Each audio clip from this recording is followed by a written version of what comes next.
Okay, so I've never had such a fabulous title to introduce on any of my interviews before.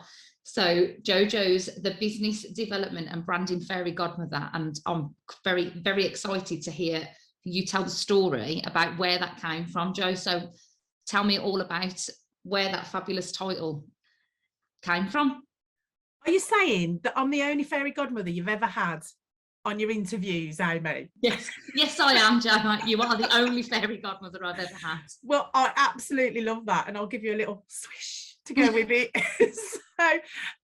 Okay, so how did I become a business development and branding fairy godmother? That's a long story, but we'll try and give you the short version of it. So 20 years of business development experience, working for lots of other brands and being out there as a rep as well, really, for different brands. When I was working, so in the corporate space, I'm talking, and I got to a point in my career where my integrity was compromised. A real bugbear of mine was service delivery, because being the face and being in business development, you're at the front and you're the person making all the promises. So when those aren't delivered by the backup or the service delivery, behind you, the people that are there to do the actual service delivery, once you've told everybody about what's happening and what you can offer and promise, then when that doesn't happen, that was something that never sat right with me. One of my biggest core values is treat people as you would like to be treated. And when it got to a point in my corporate career where it was where my integrity was really, really compromised, and I had to make a choice of whether I was going to continue being this person in the face of for people, but sometimes that didn't get delivered, but I was making promises that weren't happening, and like I say, that didn't sit right. So when that happened, I had a choice to make, and the only way I could make a difference was, I felt, was if I became the boss myself and the service delivery came back to me, as well as the representation of the brand or the business. But that meant me starting my own business, which meant me getting some big girl pants and really digging deep and going for it. There's a whole courage, confidence and self-belief story behind that, but that's another element that I think we're going to talk about in a bit. But when I stepped out, I first started, I was going to step out as I thought I should, rather than how I thought I could, in the sense of I was going to step out and be how I thought people might want to see me or perceive me. I'd said no pink, no, it got to be serious now, because I was a director, I was a business owner, and I cobbled together a brand with a friend and a logo and went to step out. But along my journey, met a woman called Danny Wallace, who I advocate for and promote wholeheartedly. She's a massive inspiration and friend now. And when I stood in front of her, she was like, show me what you've got. And I showed her my logo and my business card. And I was like, right, this is what I've got, but it's not really me.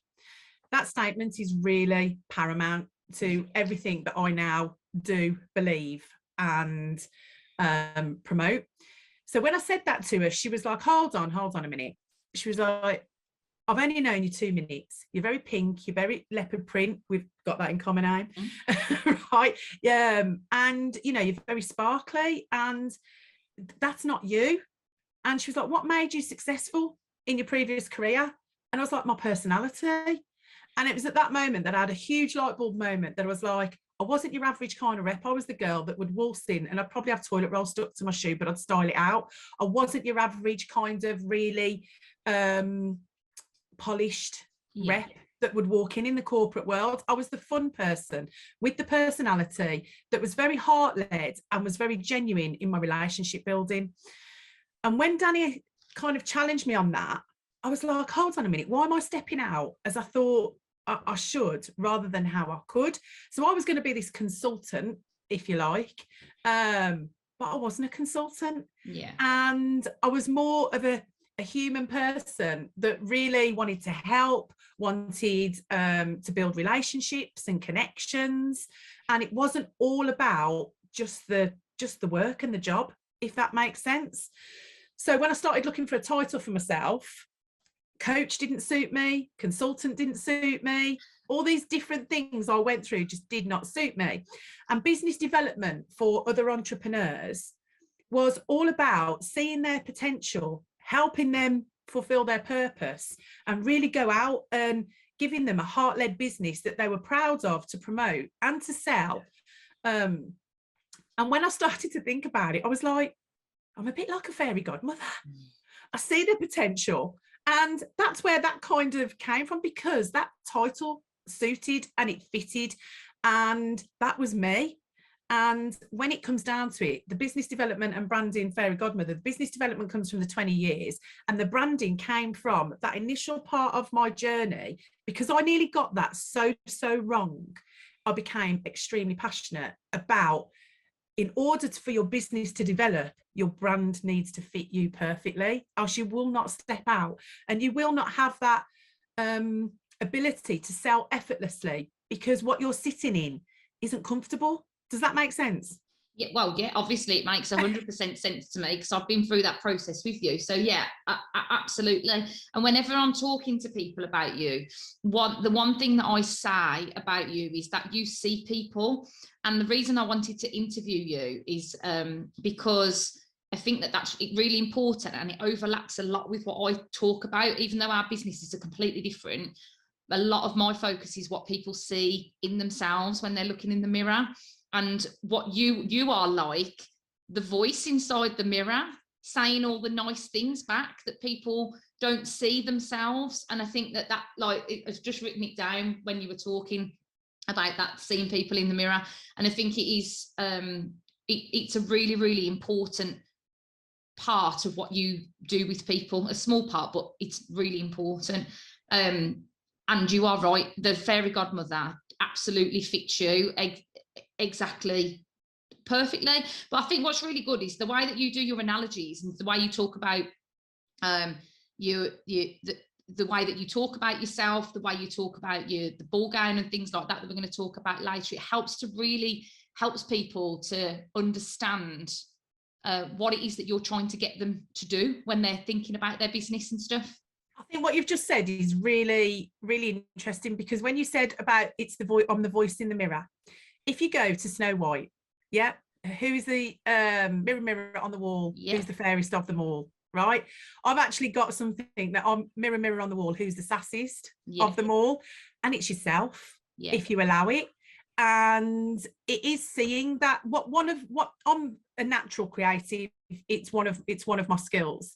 And seeing and unpicking other USPs of people. There, you see, USP is your unique selling point, but for me, it's your unique superpower. Mm-hmm. So if you can unpick your USP, because I could talk about this all day long, and we'll go off on different tangents. But in order to discover your USP, you really only have to step into your own shoes, because you eliminate all competition once you truly own yourself and you just step out as you, because there is no other you in this world. If you sell t-shirts, there's a million other people that sell t-shirts. If you do branding, there's a million other people that do branding. Lots of people do the same thing as you, but the only thing that is unique is you about that. And so that is looking in the mirror and just seeing your uniqueness and really homing in on that. I think my head's going wild with loads of ways that this translates into what I do. So obviously my audience and the people I like to talk to are women that are in the beauty industry, and this issue comes up all the time, because there is a beauty salon, a hairdressers, like, you know, every other shop on some of the roads. So it's really it's a really popular industry, and it creates a lot of problems with people, the way that they can't put a pricing structure together properly, because they're just doing the same as what the person down the road's doing. It's really difficult for people to find the kind of the uniqueness about their business, because they think that the treatment is the same as the treatment that's down the road. And it's really part of what I do, a lot of educating around that, is about them creating services that are different, because, you know, then you can price them properly, you can do, so it's really translatable into the ladies that are in the beauty industry. I think if people change just one simple word for that, it's about experience. Yeah. Right? It's about the experience that you create. Yeah. Now, if you're a person that wants to deliver beauty in a I don't know, let's just say a punk salon that's, you know, vibrant, loud music, you're going to attract the people that really enjoy that and want that as an experience. If you deliver it in a chilled, zen, holistic, you're going to attract, it's the experience, and it's about what that person brings, how that's different to the next person. It's not necessarily the treatment, it's the experience. And how it's all about, when I say experience, it's about feeling. So how that experience makes somebody else feel, and that for me is what makes you unique. Well, it was a real big, this became really apparent to me when I had my salon, and we had the salon was absolutely beautiful, and it was huge, and it was set up so that we could, the experience that we could offer people was that they could come in their, you know, with their bridal parties and that sort of thing, and it was all pretty and big light up mirrors and all this. It was lovely. And when we decided to close the salon, it was a huge stress for me of, oh my God, my clients are not going to want to come to my house, to my home salon, because they've been used to this lovely, luxurious experience in the salon that we had. And I was absolutely bowled over by the fact that I didn't lose any clients. They all came. And that for me was the biggest smack in the face eye-opener, that the people were coming, who come regularly, were coming for me. They weren't coming for the building they were in or what it looked like. They were coming for the time that they had with me, and I could offer them that wherever I was. So I 100% agree with what you've just said. You will still have created an experience with you. Yes, the surroundings, don't get me wrong, the surroundings do have, because like I said, I was going to the personality of it. So, but your personality will still shine through with how you make that person feel. Absolutely. From the minute you know, they step across the doorstep. Well, actually, that's what, from the minute you answer a message from them, because it's a whole experience from start to finish, and it's your vibe. And for me, your brand is your personality. It's your business personality. It's what people say about you when you're not in the room. It's how you're remembered. It's how, you know, you're put across. For me, it's, you know, a lot of people see my tutus, they see my crowns. They said, now that gives me energy. That gives me my, it just fills me full of joy. So that energy then projects onto the people that I'm dealing with. So, but that's about me. And you know that I have a workshop that I do where I go, it's all about you. Well, it's all about me, but what I mean is it's all about you, my client. And it's stepping into that, but it's very, very hard to do that, because a lot of people, you know, there's so many limiting beliefs and self-loathing, and I know that's big for you, and you've just smiled at, you're like, yeah, here we go, here's the big topic, right? But it's huge, and once you do step into your own shoes, though, it makes such a difference. And I think that the reason that we've obviously made a really good connection, because we're both passionate about things that overlap. It's just that the way we message it is different, but it is about that, like I see so much potential with people and find it frustrating for them that I can't change things for them, because it is to do with them as a person. You finding me, you know, all of that stuff you've just said is about them believing in themselves and knowing that there's more to it, you know. So the whole point of this section of that I have with my business now, with Girl Talk, is to make sure that I can expose as many people to these kind of conversations, just so that if it gives them a glimmer of hope that there is something else that they can do, then it's there. You know, there's people there that can help them find it. I know we're jumping a little bit ahead, but for me, this all comes down to self-awareness. And I talk about SAS, which is self-awareness strategy. It wasn't something that even myself I was aware of for myself a few years ago. I didn't really become aware of it until I stepped into business shoes, because you have to do a lot on your own when you're a business owner, when you're an entrepreneur. And normally, if you're out in the corporate world or you've got a job or what have you, you're under the umbrella of somebody else. Somebody else is your leader, somebody else's safety net. you know, but when you step out as an entrepreneur, you have to really know yourself, and you have to really understand what's going to hold you back or what's going to stop you. Well, we'll jump ahead and we'll talk about creative SAS and your self-awareness strategy. Let's do that now, because actually it follows on really nicely. So I know it's a really big tool for you personally, isn't it, your self-awareness strategy? And you've also then got a course that you run other people through to help them identify things that will help them. So just tell me a little bit more about that, like give me an overview of where that came from and how it's ended up coming into a course structure for people. Okay, so self-awareness strategy for me is about knowing my crown before I can wear my crown. So it's really about stepping into all the strategies that will help me keep moving forward. But where it came from, to be honest with you, everybody probably does certain elements of self-awareness, and they've probably got little tools and techniques that they use. They don't even realise that they're using them.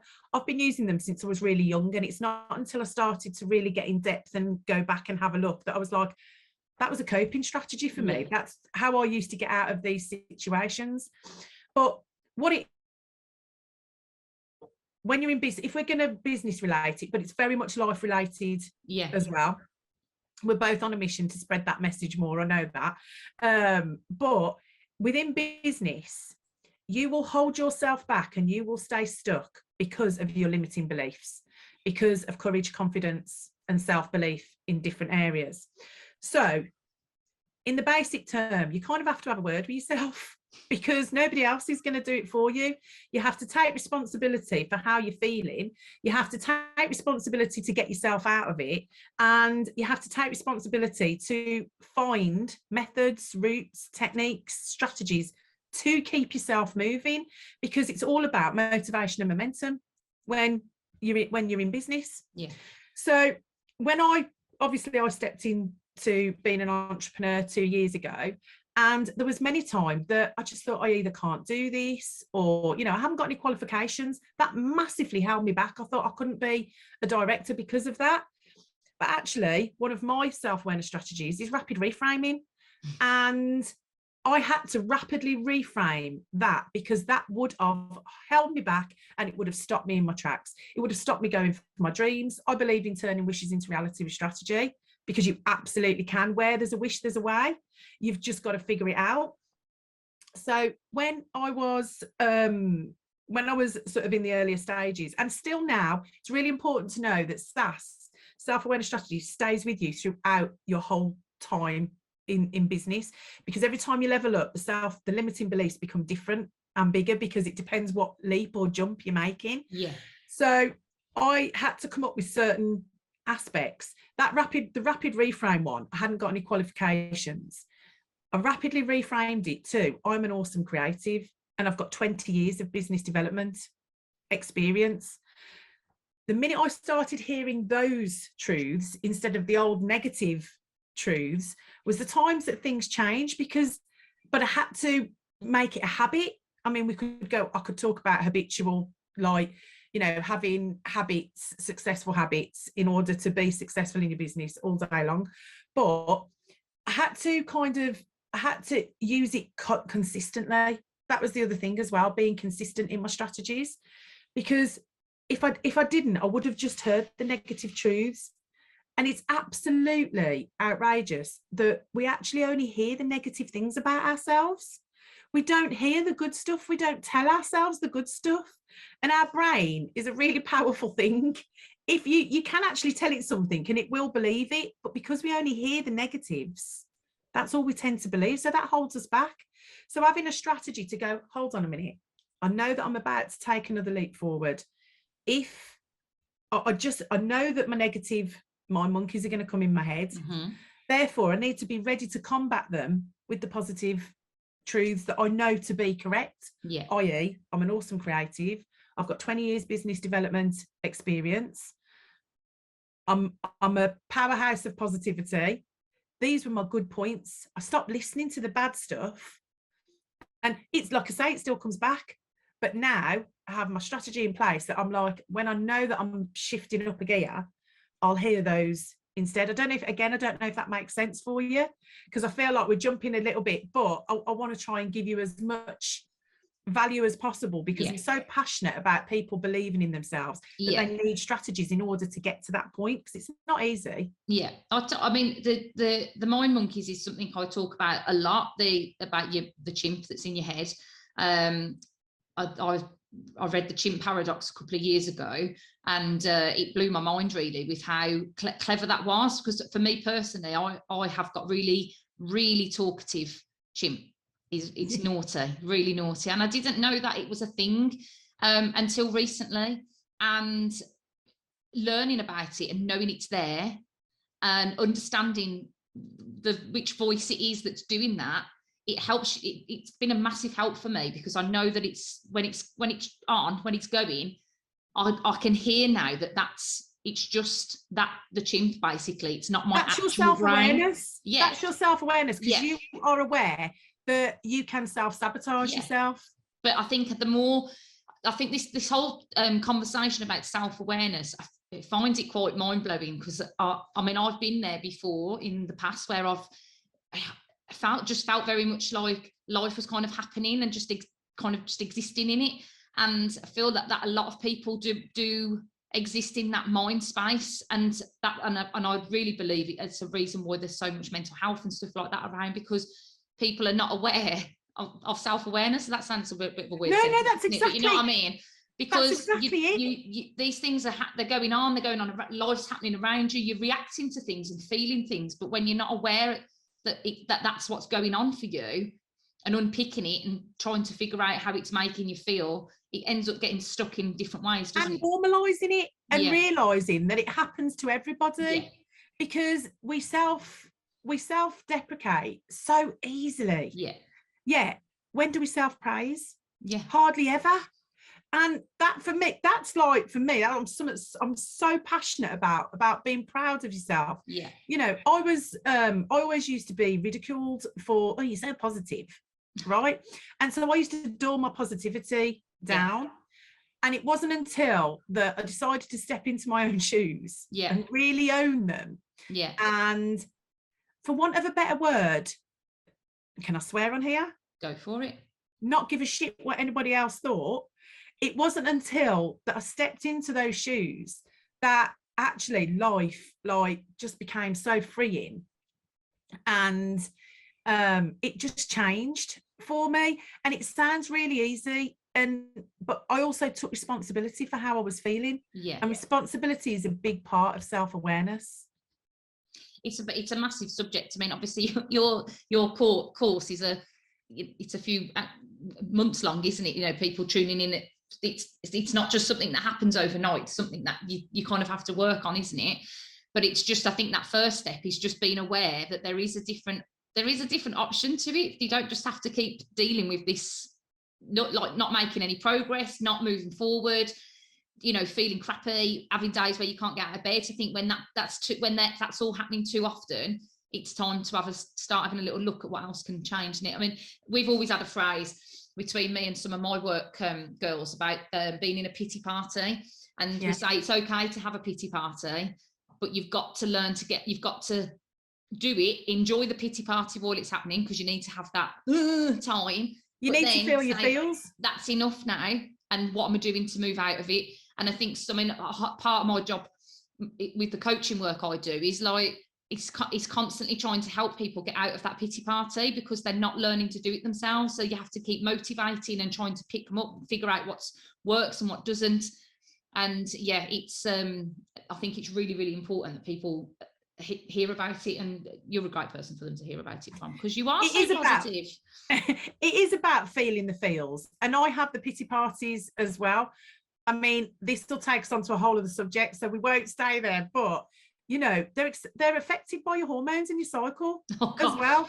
So, and the moon, I know. That's a whole other conversation. But it's about being self-aware again, because of knowing when you're going to be at your most vulnerable for those times. It's about knowing that what your triggers are that are going to, you know, send you down that pity party route. And when you can highlight those and when you can recognize those, you can really have a strategy to combat those, which means you overcome them. But quite often there's so much, like you say, there's so much of the noise going on that you don't listen to yourself. And you're like, my pity parties, they could have lasted previously, quite easily could have lasted a day, a month, however long, depending on what subject it was about that I was having a pity party about. Now they come, they're there, I acknowledge them, and I almost play a little game with myself now to see how quick I can get in and out the pity party. And I kind of say it's a bit like an Olympic sport. It's the only thing I'm going to be an Olympian in, is how quick I can come back to happy. Yeah. But the first element of that is responsibility. And it's knowing that I'm putting myself in that pity party. Nobody else is doing that. I'm doing it. And okay, I'll feel it, but then what I need to do is move on. Yeah. Sounds harsh, but that's my strategy.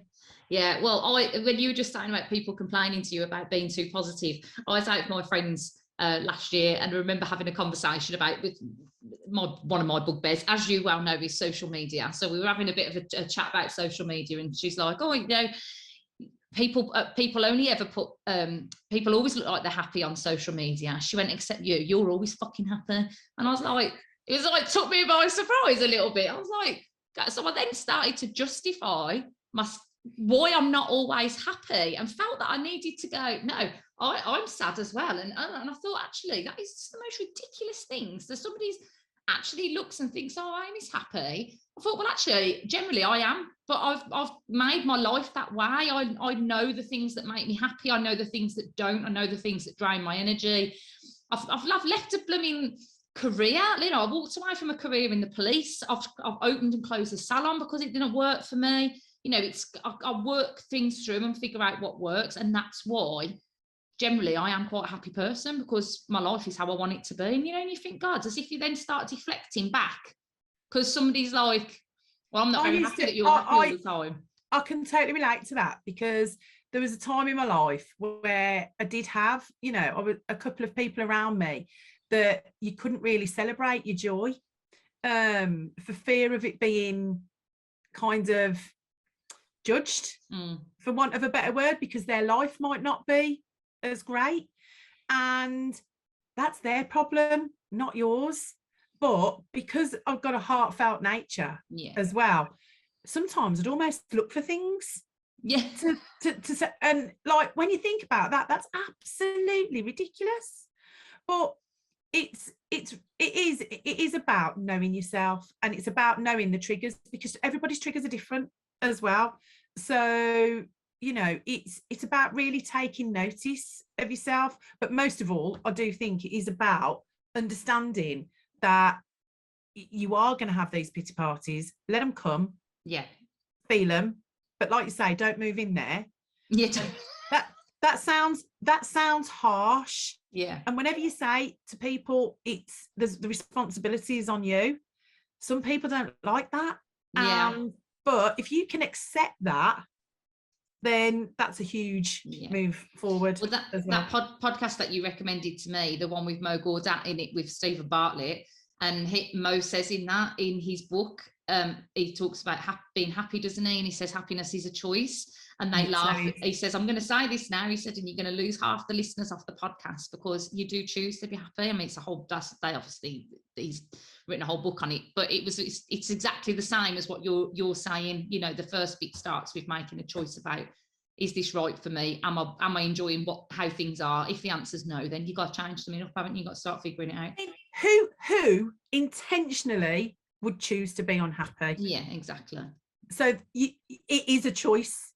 You can go, do I want to be happy or do I want to be sad? Yeah.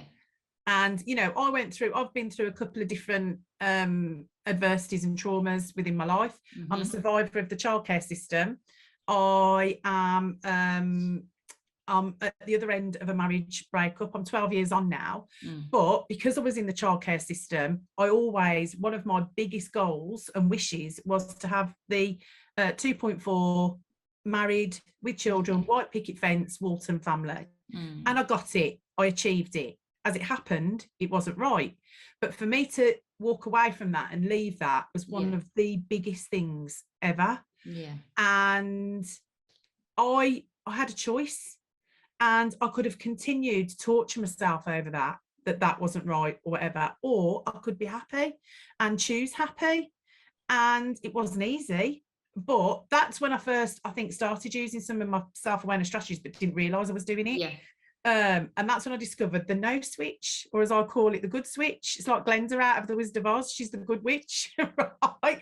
And it's just being able, I used to listen to these sad songs that reminded me of my wedding, or trips that we'd had with the kids, or things like that. And I could put myself, like, I think the one really big moment was once I found myself in the bath, and I'd been there about 2 hours and didn't realise the time had just gone, and I just sat and listened to sad songs, cried myself, you know, really tortured myself. And I think it was after that I realised that time had passed, and I hadn't noticed. And I was like, what am I doing to myself? This is pure torture. I may as well be slapping myself around the head with a baseball bat, listening to these tunes. All I did, the most basic thing, switch the tune to a happy tune. It was that simple. It was a switch. My mood changed. Yeah. My mood lifted. I was no longer torturing myself. And now I have that. You can either call it the fuck it switch, you can call it the no switch, you can call it whatever you want. But when you're feeling in that mood, when you're feeling that low, yes, you feel it. But then you can actually choose to say to yourself, no more. No. Yeah. I'm not doing it. Switch it up. And whether that be with, this is where your self-awareness strategy comes in. You choose something that you know lifts you, whether it be music, a person, a situation, watching videos of fluffy pets, whatever it is that makes you feel good. Why on earth wouldn't you do it? It just, honestly, it just absolutely, it's common sense when you think about it, but sometimes common sense isn't very common, is it, until somebody's told you? Not at all. One of my latest things that I've been doing is when I have my lunch break in the middle of the day, because I have to force myself to have a lunch break so I don't just sit and eat chocolate at my desk. I sit down and watch like some comedy, like stand-up comedy, or I'm in the middle of starting Big Bang Theory from the start of the series again. But I find it really changes, like lifts up my energy then for the afternoon, because you're laughing, you're enjoying it, gets your endorphins moving and stuff like that. And it's a really silly thing, but instead of sitting here and just listening to whatever's on the radio or the blooming putting the news on or whatever, it's little things like that can make a real big difference to your day, can't they? So you've talked about the endorphins, the ones that I call dolphins, yeah. So because I'm just like, and that's my self-awareness strategy in that sense, because I'm like, the dolphins make me happy. Why wouldn't I do these things that release the dolphins? Right, okay, so let me talk to you a little bit more then about your business development side, and then we'll talk about branding then before we finish. So what is it that you love about business development, and how would you describe how that can help people if they're gonna, why would it be something that people go and do business development work with you? Okay, so this kind of, so if we're talking about the whole kind of package with business development and branding, for me, you need your brand in order to be able to really step out and truly sell effortlessly without it feeling icky or not right. Your business development, there's two kind of ways of business development. The old business development that I used to do would be sell, grow the business, get it out there, put it in front of people that are going to be interested in it. Comes from a different heart centre nowadays, because for me, business development now kind of comes from a bit, self-development equals business development. Okay, so we've talked about SaaS, there's your self-development. Put that along with, if you're an entrepreneur and your business development, you will know yourself better. So you'll be able to do things that light you up. You'll be able to put yourself out there. And for me, my whole ethos is creating wishes into reality with strategy. Create a life that serves you. I want to create a life that serves me, because there's certain things in life that are going to make me happy, make me joyful. If I'm doing them, I'm going to do them more. And I'm going to be more successful at them. My end goal is a happy, sassy and successful life. Success is very different to everybody. It can either mean loads of money, it can mean loads of time with your family, it can mean traveling. It's just different to everybody. It's all of the above for me. So there you go. But my goal is to be happy, sassy and successful. And in order to get there, I need to be doing something that I love.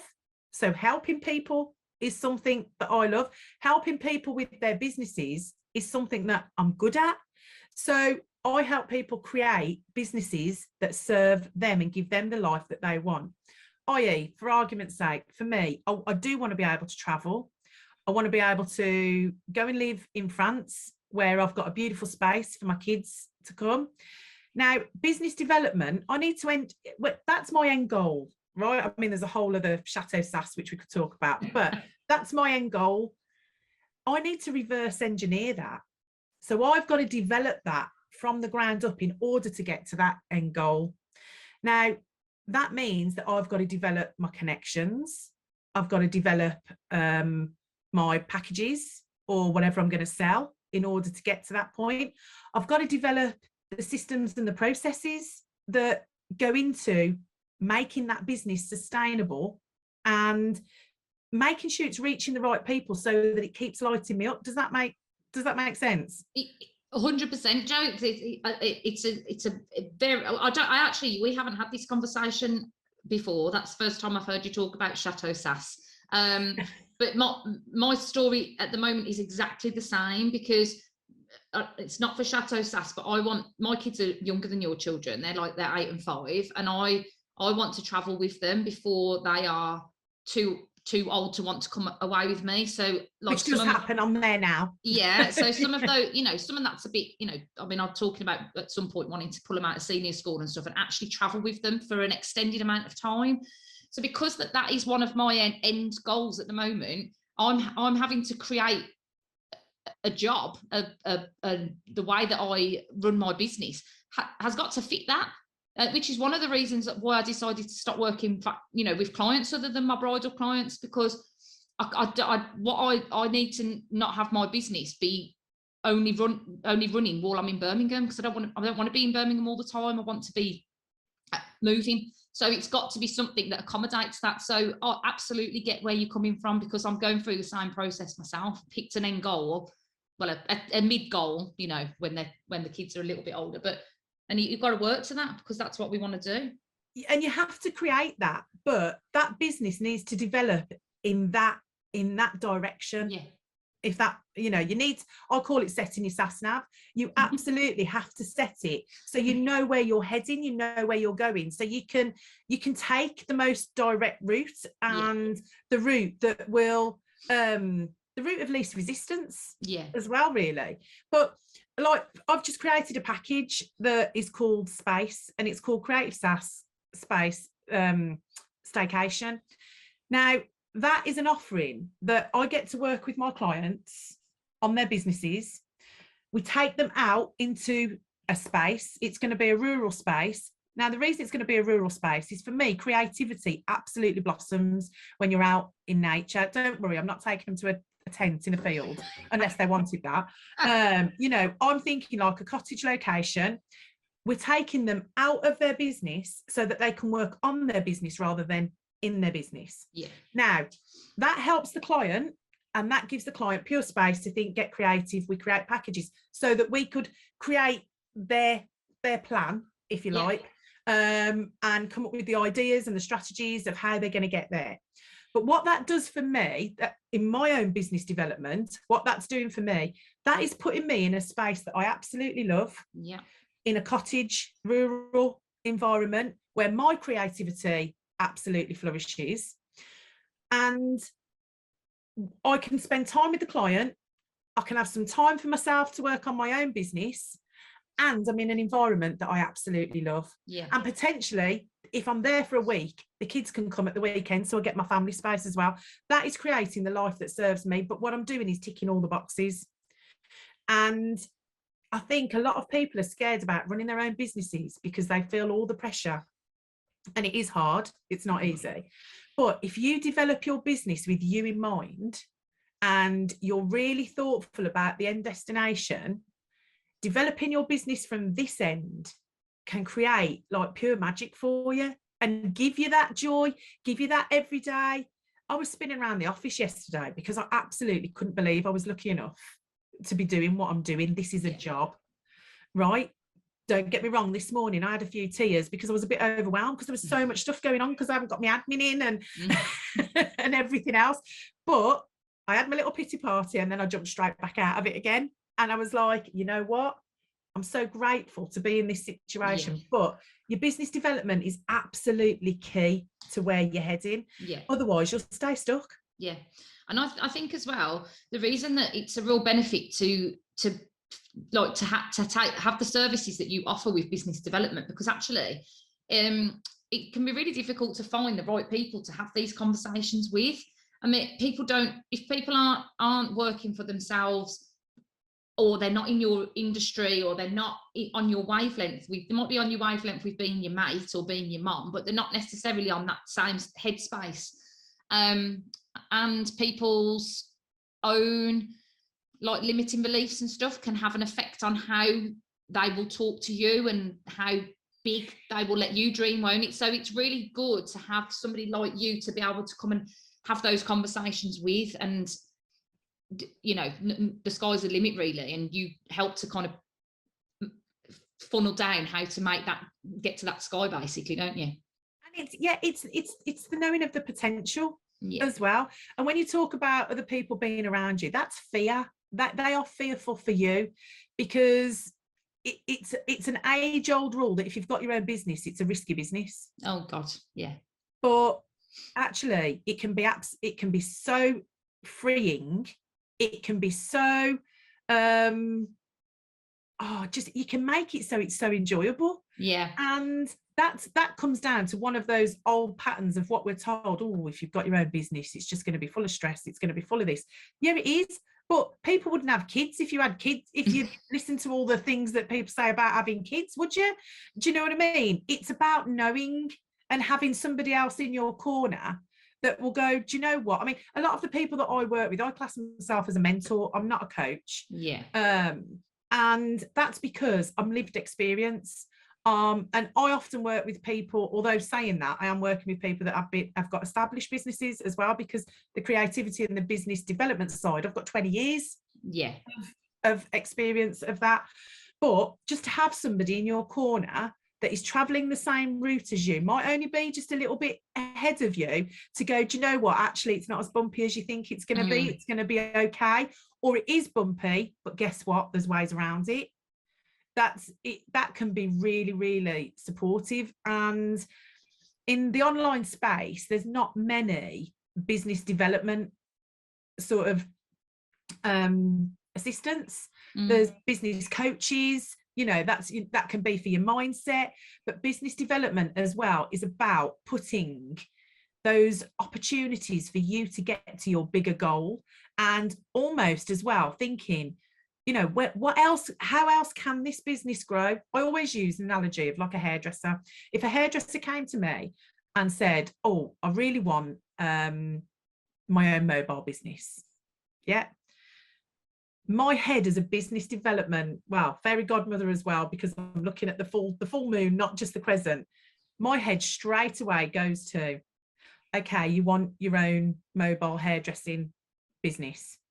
How about your own set of brushes and shampoo? How about a collaboration with this person? And I go to that nth degree, because I'm like, that's how big your business could potentially be. Now, if you don't want that, that's absolutely fine. But if you say to me, hell yeah, I'm in for that ride. Yeah, if you don't want that, don't go to Jojo, because that is what she does. Right.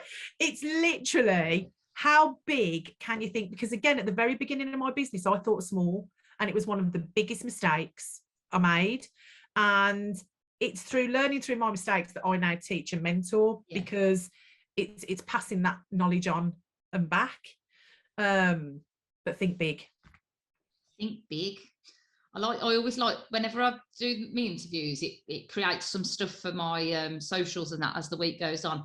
Think big is definitely going to be I think that takes us back to when we first met, and the talk that I did with you was Tom Hanks and Spanx, which was all about thinking big and big girl pants. Yeah. Tom Hanks But and Spanx. it's Anybody listening, I mean, honestly, the amount of everything's got like a sass name to it, hasn't it? Like you've got like you managed to convert really normal phrases into sassy phrases all of a sudden. I'm like writing them down. I've got sass nav, Tom Hanks and Spanx, fairy godmother, the no switch. Like everything's got a thing. Do you know what? That's my own dictionary, and that is a beautiful way to show you my self-awareness strategy. Yeah.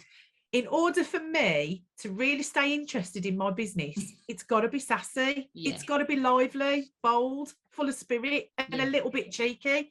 And in order to be that, like, and that's my creativity coming through as well, that enables me to have fun within my business. Yeah. And keep it not so serious. Just because I'm a director doesn't mean I'm a stuffy Jeff. Do you know what I mean? It's like I was like, it's like your alter ego, Jeff. Yeah, totally.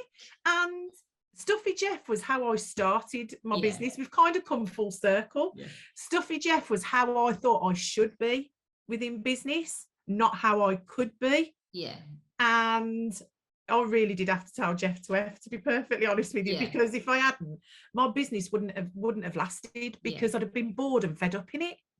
Yeah, I think for a lot of people, I mean, I know like we've touched on this already, the beauty industry, it's safer to be like everybody else, to fit the colours the same, the treatments the same. You know, it feels like that's how you get taken seriously, to do it the way that people have done it before, because that's the way it gets done.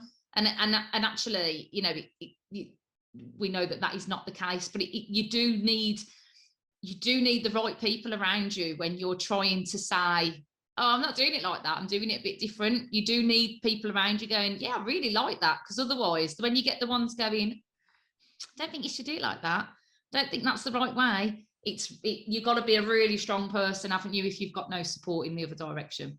My top tip would be, think of the 3 C's. And this is one of the core things within my courage, confidence and self-belief course, Fabulous. Yes. The 3 C's are commitment, consistency and community. If you commit to yourself and you go all in, go hard or go home, just say to yourself, do you know what, I'm going to commit to just being me. If you commit to it, if you're consistent in being that way, and you've got some community around you that will encourage you and cheerlead you, that's the winning formula. Mic drop moment there. It is, and that is, I mean, this sounds like a shameless plug, but that is what I provide within the space for Fabulous, because my business model now, there's sometimes people get a bit confused as to what I actually do. But if you imagine it like a cake, like a 3-tier cake, right?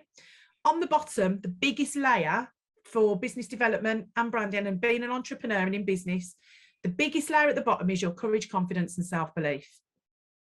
Have your sass about you, have your self-awareness strategy, have that courage, confidence and self-belief as the base layer.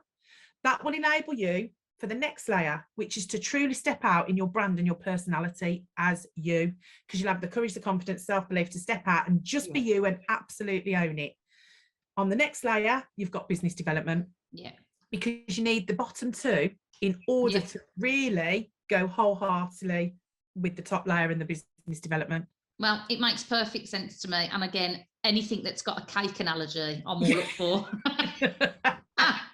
For brain with the world, because everybody needs to hear it. So I really appreciate it. Come and find me, come and hang out with me.